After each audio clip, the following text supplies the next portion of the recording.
मंगलम भगवान विष्णु मंगलम गरुड़ाध्वजा मंगलम पुंडरीकाक्षाय मंगलाय तनो हरि। सर्वांगल मांगल्ये शिवे सर्वार्थ साधिके शरण्ये त्र्यंबके गौरी नारायणी नमस्तुते। ओम नमो भगवते वासुदेवाय। श्रीमद्भागवत कथा अथ दशमो अध्याय। भगवान श्री कृष्ण का द्वारिका गमन। हत्तं स्वार्थकृस्मृतम् आततायिनो युधिष्ठिरो धर्मभूतां वसिष्ठ सहानुजय प्रत्यम्रो भोजनं कथं प्रवृत्ते किं कारयसि तथा। शौनक जी ने पूछा, राजा युधिष्ठिर ने अपनी पैतृक संपत्ति को हड़पने के इच्छुक आतताइयों का वध करके भाइयों के साथ किस प्रकार से राज्य किया, क्योंकि उनकी भोगों में तो रुचि नहीं थे। सूत जी ने कहा, है शौनक, भगवान श्रीहरि ने परीक्षित की रक्षा कर पांडव वंश को पुनः अंकुरित कर युधिष्ठिर को राजगद्दी पर बैठाया। धर्मराज युधिष्ठिर भगवान एवं भीष्म पितामह के उपदेशों का श्रवण कर इंद्र के समान पृथ्वी का शासन करने लगे।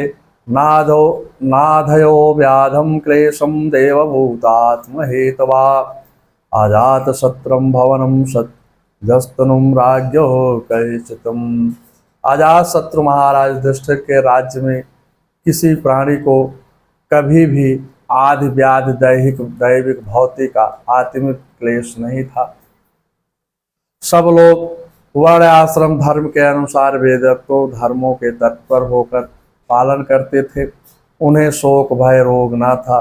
गोस्वामी जी लिखते हैं, सब नर करई परस्पर प्रीते चलई स्वधर्म निरत सुत नीति।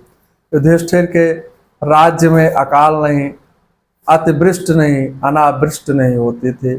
पृथ्वी कामधेनु बन गई थी। राजधर्म प्रतिदिन सूर्य उपासना से करते थे। राजा के धर्मनिष्ठ होने से प्रजा भी धर्मनिष्ठ थी। इस प्रकार भगवान बांधवों को शोक मिटाने तथा अपनी बहन सुभद्रा की प्रसन्नता के लिए कई महीनों तक हस्तिनापुर में रहे। उसके बाद सभी बंधुओं के से परस्पर मिलकर द्वारिका के लिए प्रस्थान करने लगे। उनके वियोग में समस्त प्रजा दुखी हो गई, व्याकुल हो गई। भगवान के प्रस्थान के समय मृदंग दुदुभियां बजने लगी। अर्जुन छत्र लेकर तथा उद्धव सात्विक व्यजन लेकर चमर डुलाने लगे। मार्ग में नगर की स्त्रियां पुष्पों की वर्षा करने लगे।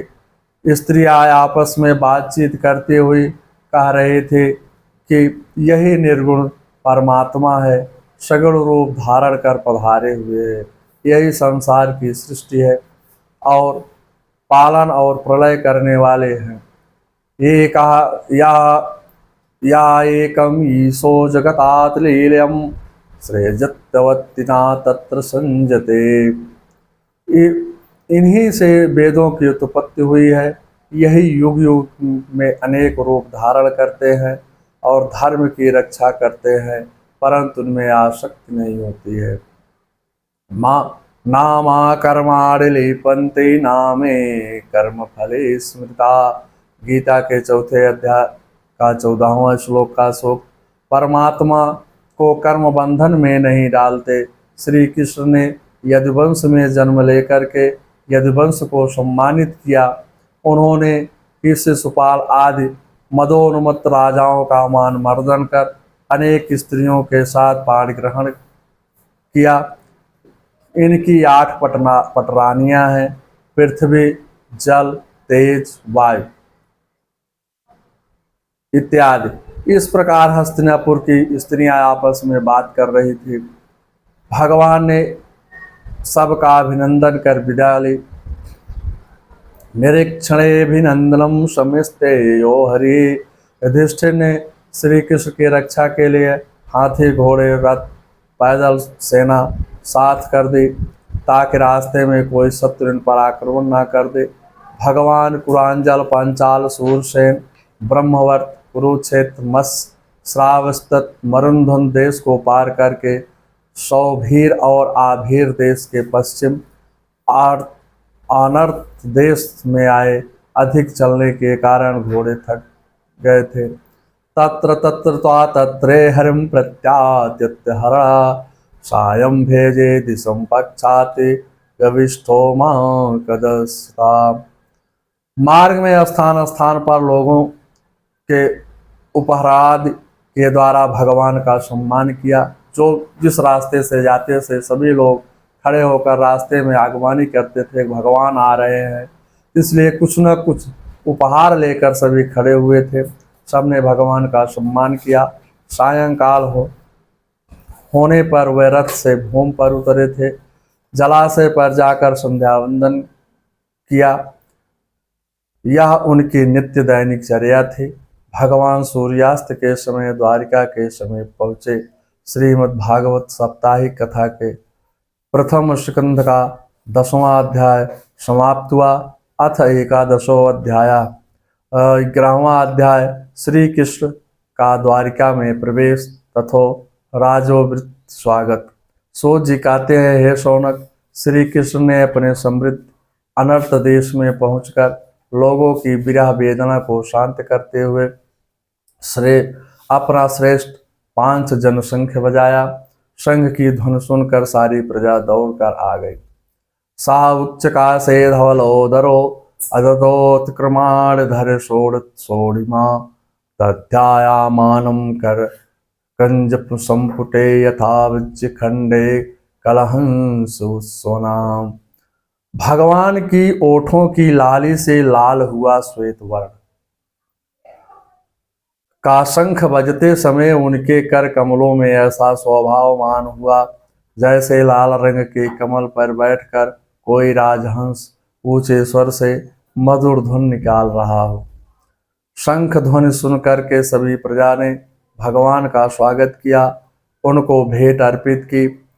चरणों की वंदना कर उपस्थित समुदाय ने कहा, हे भगवान, हमारे तो केवल आप ही माता और पिता भाई हैं। तमेव माता च पिता तमेवा तमेव बंधो सखा तमेवा तमेव विद्या द्रविड़ं तमेवा तमेवं सर्वदेव देवा भवाय न स्तब्धं भवं विश्वभावनं तमेव माता हितपति पिता। जब से आप हमें छोड़कर हस्तिनापुर गए हैं तब से हमारा एक एक क्षण करोड़ों वर्षों के समान व्यतीत हुआ है। जनता की वाणी सुनकर भगवान गदगद हो गए, प्रसन्न हो गए। भगवान ने कृपामयी दृष्टि के द्वारा अनुग्रह करते हुए द्वारकापुरी में प्रवेश किया। द्वारकापुरी की शोभा अद्भुत हो गई। नगर चारों ओर से सजाया गया।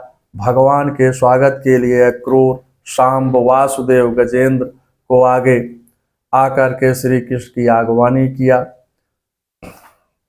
भगवान श्री कृष्ण ने किसी को नमस्कार किया, किसी को हृदय से लगाया, किसी को कर स्पर्श किया, किसी को देखकर मुस्कुराए। राजमार्ग में द्वारका की स्त्रियां पुष्प वृष्टि करते हुए भगवान की मधुर छवि को टक टक की लगाकर देखने लगी, परंतु नेत्र तृप्त नहीं हुए। भगवान ने माता पिता के चरणों में प्रणाम किया। माता पिता ने भगवान को हृदय से लगाया और माताओं ने गोद में बैठाया। ताम पुत्राम आरोगम स्नेहस्तम पयोधरा। तदंतर भगवान अपनी पत्नियों